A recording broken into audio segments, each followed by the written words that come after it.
First of all আমার কাছে যেটা মনে হয় যে যে আউটগুলো আপনারা বলছেন প্রত্যেকটাই ভালো বলে আউট হয়েছেন। প্রথম টেস্টে যদি আমরা দেখি যে মমিনুলের ৮০ রানের যে আউটটা চমৎকার একটা ডেলিভারি ছিল। এইখানেও যদি মমিনুলের ফার্স্ট ইনিংসে আউটটা আমরা দেখি যে কিছু করার ছিল না, কারণ সে সুইপ খেলেছিলেন, ইনসাইড এজ লেগে টোয়ে লেগে আউট হয়েছেন। তো এই ধরনের আউট হলে আসলে কিছু বলার থাকে না। জয়ের যেটা আউট হয়েছেন সেকেন্ড ইনিংসে, সেটাও বলটা নিচে নেমে গিয়েছিল, ভালো একটা বল ছিল। তো দুই টেস্টে আসলে টিমের সাথে থেকে আমার কাছে যেটা দেখে মনে হচ্ছে যে সবাই খুব এক্সপিরিয়েন্স এবং সবাই খুব তাদের উইকেটটার যত্ন নেওয়ার চেষ্টা করছেন। প্রত্যেকটা বল যেভাবে আসলে খেলা উচিত সেইভাবেই তারা খেলার চেষ্টা করছেন।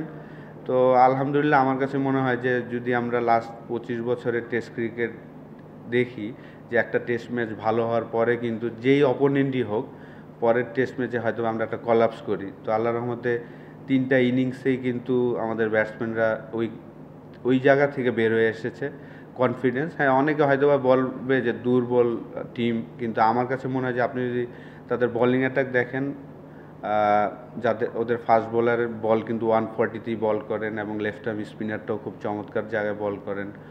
বোলিং ইউনিট কিন্তু তাদের খারাপ না, আমরা ভালো ব্যাটিং করেছি যেহেতু আমাদের এক্সপিরিয়েন্স সবাই। আমাদের প্লেয়াররা আপনি যদি দেখেন যে ব্যাটসম্যানরা সবাই অলমোস্ট 50+ ম্যাচ খেলার এক্সপিরিয়েন্স, সেই এক্সপিরিয়েন্সটা তারা এই দুইটা টেস্ট ম্যাচে, এই দুইটা টেস্ট না, আমি বলবো যে আসলে লাস্ট ৩-৪ বছর ধরে আমাদের টেস্ট টিম কিন্তু ভালো রেজাল্টই করে। যেখানেই আমরা যাচ্ছি, ফার্স্ট টেস্টটা হয়তো আমরা ভালো খেলি, পরের টেস্টটা আমরা হয়তো বা ভালো করতে পারি না। তো আমি আশা করব আপনি যেই প্রশ্নটা করেছেন যে 50 করে বা 70 করে যে আউট হচ্ছেন, এটা নিয়ে তারা চিন্তা করছেন এবং কীভাবে এই জায়গা থেকে বড় রান করা যায়, এই বিষয় নিয়ে তারাও চিন্তা করছেন। এবং আশা করব যে সামনের বছর আমাদের প্রায় অলমোস্ট 2027 পর্যন্ত প্রায় 18টা টেস্ট ম্যাচ আছে। তো ওই ম্যাচগুলোতে আমরা প্লেয়াররা অলরেডি তাদের একটা গোল সেট করা আছে, ওই সেট ওইভাবেই আসলে তারা প্রিপারেশন নিচ্ছে এবং খেলছে। সাকিবের রেকর্ডটাকে ছাড়িয়ে গেলেন, এখন তার ময়দানিদের সঙ্গে এবং তার সঙ্গে হাসান মুরাদও দলে রয়েছেন এবং তিনিও মানে আটকামি। সেক্ষেত্রে হাসান মুরাদের এবং তাইজুলের দুজনের বোলিং নিয়ে একটু বলবেন, আপনি সম্ভাবনা কতটুকু দেখেন? কংগ্রেচুলেশন তাইজুলকে, আসলে 249 উইকেট হয়েছে, সাকিবের 246 ছিল।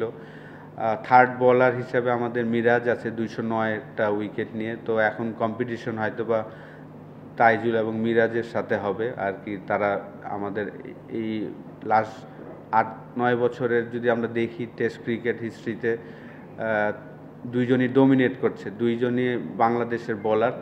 এবং হাসান মুরাদের ডেবু হয়েছে, লাস্ট 2টা ম্যাচ খেললো এবং অনেক দিন ধরেই কিন্তু আসলে সিলেক্টররা এবং ম্যানেজমেন্ট তাকে কিন্তু টিমের সাথে রাখছেন রেগুলার। তো হাসান মুরাদ কন্টিনিউ ডোমেস্টিক ক্রিকেটে ভালো বল করে যাচ্ছিলেন বলেই তাকে এই উপহারটা দেওয়া হয়েছে এবং সে ভালো করেছেন। আমি আশা করব যে যখনই অপরচুনিটি আসবে হাসান মুরাদও তার বেস্টটা দেওয়ার চেষ্টা করবেন। তো কম্পিটিশন তাইজুলের জন্য কিন্তু মিরাজ থাকবে, তো দুইজন মিলেই আসলে নেক্সট 18টা টেস্ট ম্যাচে যেন তারা ভালো করতে পারে, এটাই আশা থাকবে। ওই বড় ইনিংস খেলার ক্ষেত্রে আপনি এখন যেহেতু ব্যাটিং দলে আছেন, যেক্ষেত্রে আপনি ব্যাটসম্যান একটু আড়াল করতে চাইবেন বা ডিফেন্ড করতে চাইবেন, বাইরে থেকে হয়তো অন্য কথা বলতেন, কিন্তু ব্যাপারটা হচ্ছে বাংলাদেশ যখন মানে আয়ারল্যান্ডের পর্যায়ে ছিল, তখন বাংলাদেশের বিপক্ষে এই মানে অনেক অপোনেন্ট প্রচুর রান করতে ব্যাটসম্যানরা, সেঞ্চুরি, ডাবল সেঞ্চুরি। আপনি যখন দলে ছিলেন, সেটা জয়সুরিয়া, সাঙ্গাকারা, জয়বর্ধনের, আতাবাদ, অন্য দলের সবাই বড় বড় সেঞ্চুরি, প্রচুর রান। তা আপনার কি মনে হয় না যে বাংলাদেশ আসলে এই জায়গাটায় মানে মিস করে গেছে বাংলাদেশের ব্যাটসম্যানরা, যে আরো বড় মিস করতে পারতো? এই 70-80 আউট যেভাবে মহিলাদের আউটটা থেকে সব আউট যেভাবে বড় ইনিংস খেলা যে সেটা বাংলাদেশ মিস করেছে বলে আপনার মনে হয়? না, আমি ওইটা মনে করি না। যেভাবে আপনার 3টা ইনিংস আমি দেখেছি, আমার কাছে মনে হয় যে আমাদের একটা বড় প্রবলেম হয় যে আমাদের খেলাটা কিন্তু অনেক বড় আর 3 মাস 4 মাস পর পর হয়। ওই জায়গাটাতে আসলে প্লেয়ারদের অ্যাডজাস্টমেন্ট করাটাও একটু মুশকিল হয়ে যায়। আর আপনি জানেন যে লাস্ট 3 বছর ধরে আমরা ফার্স্ট ক্লাস ক্রিকেটে ডিউক বলটা ইউজ করি, ওই জায়গায় কিন্তু আপনি দেখবেন যে একটা সিজনে মমিনুল 390 রান করেছেন কোনো সেঞ্চুরি ছাড়া। তো ডিউক বলে কিন্তু আসলে প্রত্যেকটা বলই চ্যালেঞ্জিং হয়। তো আমাদের প্লেয়াররা যদি সুযোগ হয় না তাদের, যদি তারা আমার কাছে মনে হয় যে ডোমেস্টিক ক্রিকেটে যদি আপনি বড় বড় ইনিংস খেলেন, যখন আপনি ফার্স্ট ক্লাস ক্রিকেটে 200-300 মারবেন, তখন কিন্তু আপনি আশা করতে পারেন যে একটা টেস্ট ম্যাচে এসে আপনি 200-300 করবেন। জয় যেমন 170 করেছে, এটা তার কেরিয়ার বেস্ট ইনিংস। তার আগে কেরিয়ার বেস্ট ছিল সাউথ আফ্রিকার সাথে টেস্ট ম্যাচে, যেটা 139 করেছিল। তো এই জিনিসগুলো আসলে আপনি রাতারাতি এসেই ইন্টারন্যাশনাল ক্রিকেটে বড় ইনিংস খেলাটা আশা করাটা আমাদের ঠিক হবে না। এই জিনিসগুলো আসলে ডোমেস্টিক ক্রিকেট থেকে আসতে হবে, তখন আপনি ইন্টারন্যাশনাল ক্রিকেটে করতে পারবেন। কিন্তু এটা আমি বিশ্বাস করি যে আমাদের প্লেয়াররা যেভাবে প্রিপারেশন নিচ্ছে এবং খেলছে এখন, আমরা রিসেন্ট সামনে যত টেস্ট ম্যাচ দেখবেন, বড় বড় ইনিংস দেখতে পারবেন আমাদের প্লেয়ারদের থেকে। ভাই মুশফিক 53 করেছেন, মুশফিকের সামনে সুযোগ ছিল যে 2 ইনিংসে সেঞ্চুরি করা, মুমিনুল আউট হওয়ার পরে তাকে ডিক্লেয়ার করা হয়েছে। ওই জায়গাটায় কি আরেকটা ঘন্টা ব্যাটিং করে এই সুযোগটা নেওয়া যেত কিনা? যেহেতু আসলে এটা একটা টিম গেম, ইন্ডিভিজুয়াল গেম চিন্তা করে না। যদিও আমি ব্যক্তিগতভাবে মনে করি যে ইন্ডিভিজুয়াল পারফরমেন্স করলেই টিম পারফরমেন্সটা হয়, কিন্তু এমন একটা সিচুয়েশনে ছিল যে আমাদের অলরেডি 500 রান হয়ে গিয়েছে এবং আমরা বিলিভ করি যে আয়ারল্যান্ডের 10টা উইকেট নিতে আমাদের যে ওভারটা ছিল, হ্যাঁ আপনি চাইলে আরও 1 ঘন্টা খেলাতে পারতেন, কিন্তু আসলে জিনিসটা সুন্দর লাগবে না স্পিরিট অফ ক্রিকেটে হয়তোবা। এই কারণেই আমাদের ম্যানেজমেন্ট চিন্তা করেছে যে না, যেহেতু মমিনুল কাছাকাছি আছে, তাকে অপরচুনিটি দেওয়া হয়েছিল, কিন্তু আনলাকি সে করতে পারেনি, সেই কারণেই আসলে আর খেলা হয়নি। নতুন একটা ভূমিকাতে জাতীয় দলের সঙ্গে যুক্ত হয়েছেন, এখানে এমন অনেক প্লেয়ার আছে যাদের সঙ্গে আপনি একসময় টিমমেট ছিলেন, ওরা অনেকেই ইয়াং প্লেয়ার। তো তারা আপনাকে ব্যাটিং কোচ হিসেবে আপনার কনসালটেশন কে কিভাবে নিচ্ছে, আপনার অ্যাকসেপ্টেন্স লেভেলটা কতটুকু, বা আপনি কতটুকু কমফোর্ট লেভেল নিয়ে কাজ করতে পারছেন, এটা যদি একটু বলতেন। না, আলহামদুলিল্লাহ আমি আসলে মুশফিক, আমি যখন ছিলাম মুশফিকের ডেবু হয়েছে আমার সামনে, এবং মমিনুলের টেস্ট ক্যাপটা আমি পরিয়েছিলাম গলে যখন তার ডেবু হয়েছিল 2013-তে। এছাড়া আর বাকি সবার সাথে আমার ডোমেস্টিকে হয়তো বা এক টিমে কিছু কিছু টিমে খেলেছিলাম, আর এগেনস্টে খেলা হয়েছে। তো আলহামদুলিল্লাহ সবাই খুব সুন্দর মতো নিয়ে আসলে অ্যাকসেপ্ট করেছেন, এবং আমিও আমার চেষ্টা করছি যে আমার এক্সপিরিয়েন্সগুলো তাদের সাথে শেয়ার করার। যেহেতু আসলে এই লেভেলে তো আপনার টেকনিক নিয়ে অত বেশি চেঞ্জ করার কিছু নাই, যা সেখানে মেন্টালি আপনার সাপোর্ট দেওয়াটাই হলো ইম্পর্টেন্ট। যে আসলে আপনার বলের একটা বল খেলার সময় আপনার রুটিনটা কেমন হওয়া উচিত, ওই জিনিসগুলো যদি আপনি জাস্ট রিমাইন্ড করে দিতে পারেন, ওইটাই কিন্তু একটা প্লেয়ারের জন্য এনাফ। যে আসলে 30 থেকে 50-এর মধ্যে আপনি আউট হয়ে যাচ্ছেন, পরে 50-এর পরে আপনার 100 করার রেটটা কেমন। যেমন শান্তর রেট যদি দেখেন যে 50-এর পরে তার 100-এর রেট অলমোস্ট 61%। তো এই জিনিসগুলো যদি আপনি জাস্ট একটা প্লেয়ারকে একটু রিমাইন্ড করে দিতে পারেন যে তুমি 50-এর পরে 100-এর রেট কিন্তু তোমার 61, মানে তুমি 30 থেকে 50 করতে যে হার্ডওয়ার্কটা করবা, তারপরে কিন্তু তোমার জন্য ইজি। তো এই ছোটোখাটো জিনিসগুলো আসলে এই লেভেলে আমার কাছে মনে হয় যে মেন্টালি যত আপনি ফ্রেশ রাখবেন, ফ্রি রাখবেন, পারফর্ম করাটা সম্ভব। আলহামদুলিল্লাহ সবাই, কোচিং স্টাফ বলেন, প্লেয়ার সবাই খুব সাপোর্ট করছে। সালাউদ্দিনের রোলটা কি এখন মানে আপনি আসার সময় পরপরই একটা অনেক আলোচনা ছিল যে তিনি জায়গা আছে, আর আপনার সাথে তার কেমিস্ট্রি কেমন? না, যেহেতু আসলে এই সিরিজে আমি ব্যাটিং কোচ হিসেবে আসছি, তো সালাউদ্দিন ভাই অ্যাসিস্ট্যান্ট সিনিয়র কোচ, তো আমাকে ওই ফ্লোরটা দিয়েছেন উনি, যেহেতু আমি ব্যাটিং কোচ হিসেবে এসেছি।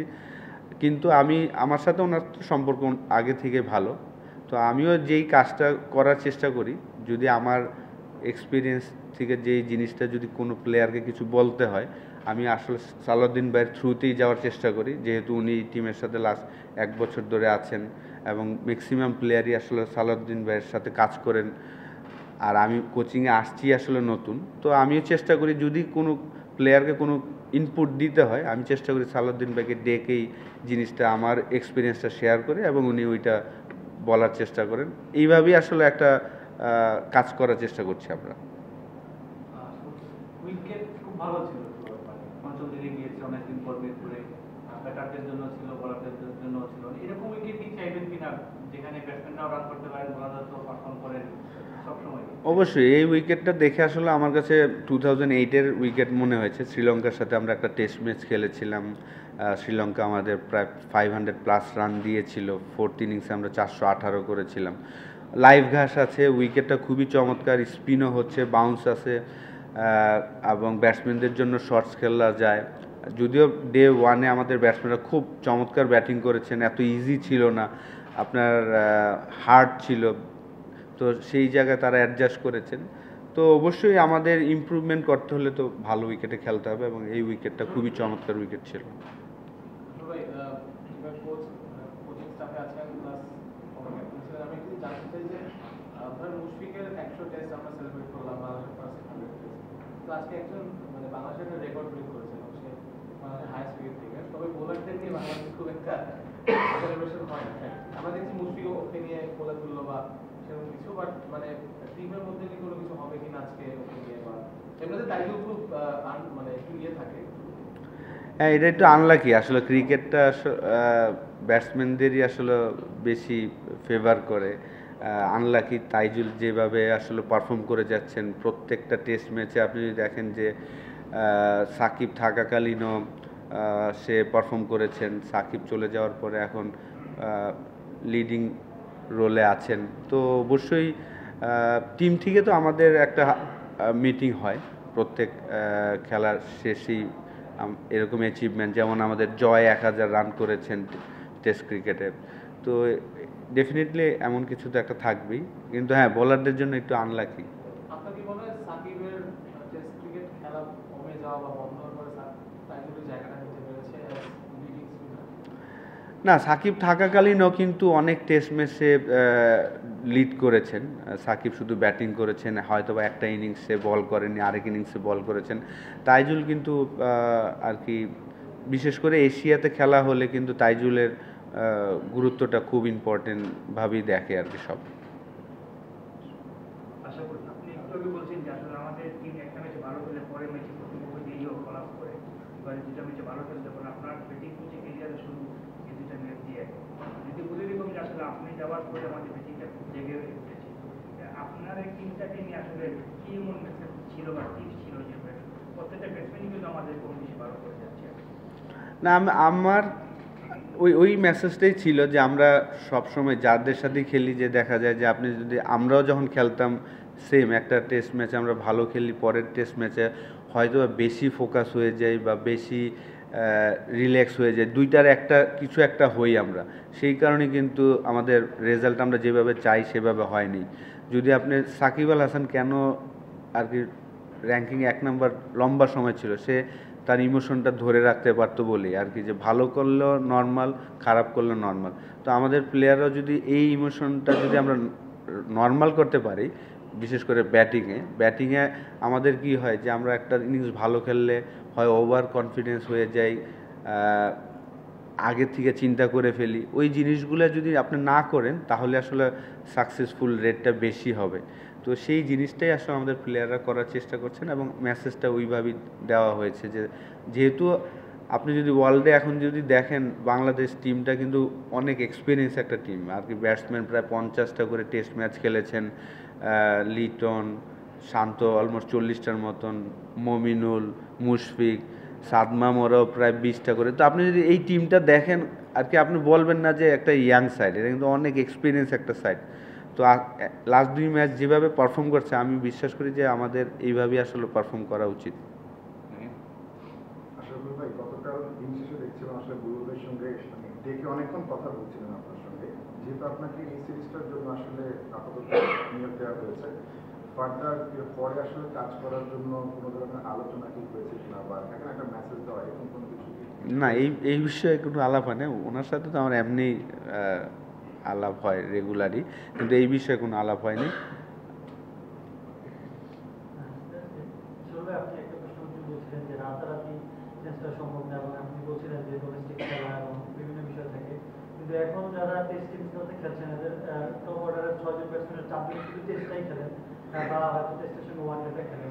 সেই জায়গা থেকে এবং তারা সবাই এক্সপিরিয়েন্স আপনি যেটা বলেন যে 30টা 40টা করে টেস্ট ম্যাচ খেলেছে, তারপরে এখনো এসে যদি মানে বড় ইনিংস না খেলতে পারে, আপনার মনে হয় কিনা যে এখন এটা হাই টাইম যে তারা এখন একটা বড় ইনিংস খেলবে বা তাদের পরে যারা আছে তাদের জন্য একটা পথ তৈরি করে দিবে?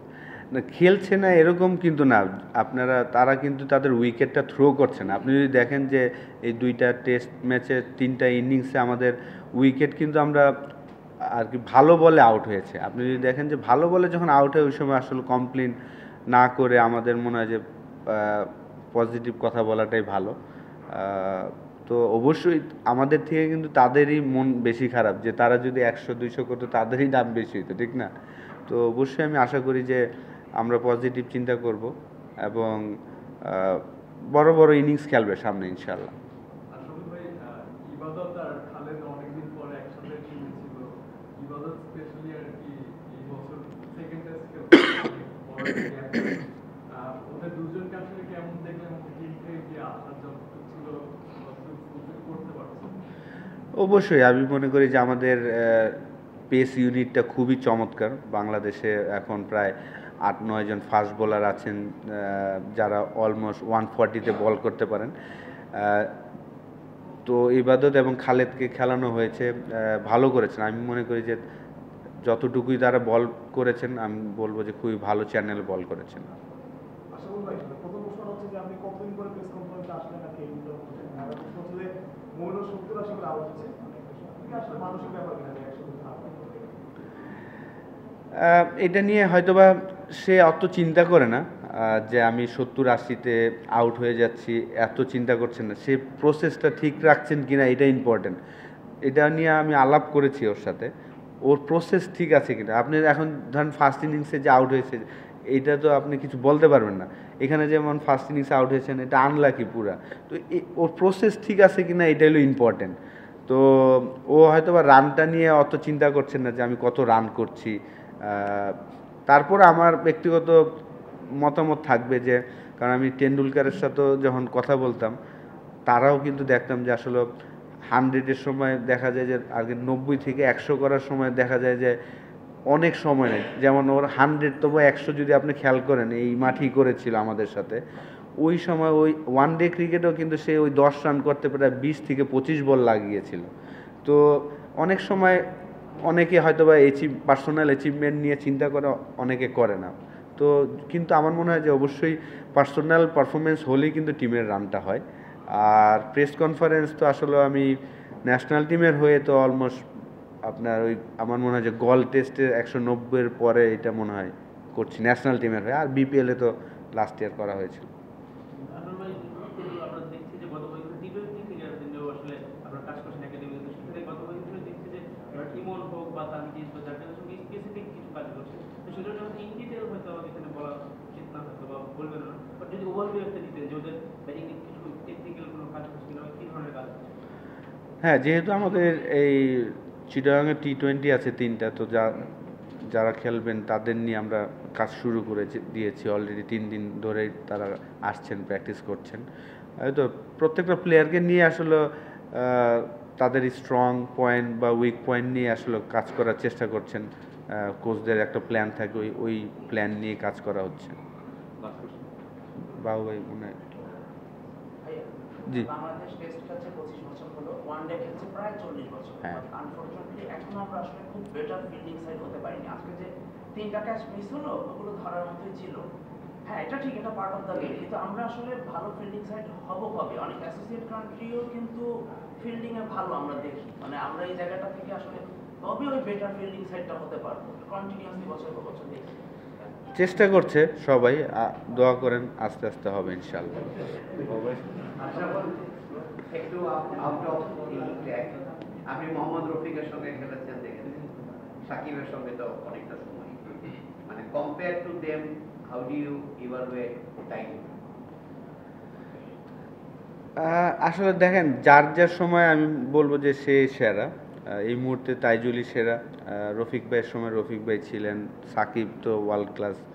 তো তাইজুলের যে জিনিসটা আমার মনে হয় যে তাইজুলের সাথে রফিক ভাইয়ের অনেক মিল আছে আমি মনে করি। রফিক ভাই যেমন সকালে আসে, রাতে আর কি একদম সবাই শেষে। সাকিব আবার টোটালি ডিফারেন্ট ছিল, যে ও 4 ওভার বল করলেই ওর মনে হইতো যে না আমার আজকে এনাফ তো এনাফ। ও হয়তো অনেকটা ব্রেন দিয়ে প্র্যাকটিসটা করতো। কিন্তু তাইজুল এবং রফিক ভাইয়ের মিলটা আমার কাছে একরকম লাগে, যে তারা সকালবেলা আসবে, আইসা শুরু করবে, শেষ পর্যন্ত করার চেষ্টা করে এবং পরিশ্রম করেই আসলে তারা খেলার চেষ্টা করছেন। এবং আমি বলবো যে যার যার সময় তারাই বেস্ট। আপনি টেস্টের প্রথম দিক থেকেই রয়েছেন বাংলাদেশ দলের ফার্স্ট টেস্টে দেখেছি আপনাকে। এই 25 বছর হয়ে গেল কিছুদিন আগে আপনার এই সিরিজ শুরুর আগে, এই 25 বছরে বাংলাদেশ আসলে টেস্ট ক্রিকেটে কতটুকু উন্নতি করলো? আদৌ কি অন্য দল থেকে 25 বছর দেখছি অনেক কিছু অ্যাচিভ করেছে, বাংলাদেশ কেন পারেনি সেই জায়গাটা কি আপনি একটু ব্যাখ্যা করবেন? আমার কাছে মনে হয়, দেখেন আমরা মনে হয় 150টা প্লাস টেস্ট খেললাম 25 বছরে। আমাদের প্লেয়ারের সংখ্যা কিন্তু 108টা। তো এই 108টা প্লেয়ার না হয়ে যদি এটা 70-75টা প্লেয়ার হইতো, তাহলে হয়তো আমাদের টেস্ট যেই জায়গা যাওয়ার কথা ওই জায়গাটা যেতে পারতাম। কারণ মাঝখানে আমাদের একটা বড় একটা গ্যাপ হয়ে গিয়েছিল। তো এই কারণে আসলে এখন টেস্ট টিমটা ভালো কেন বলছি, ম্যাচের সংখ্যা বেশি, ঠিক না? যে এক একটা প্লেয়ার 100টা টেস্ট খেলেছেন, 70টা টেস্ট খেলেছেন। এরকম যদি আমাদের এই 108টা প্লেয়ার না হয়ে যদি 70-75টা প্লেয়ার হতো, তাহলে হয়তো আমাদের টেস্ট টিমটা একটা জায়গায় থাকতো।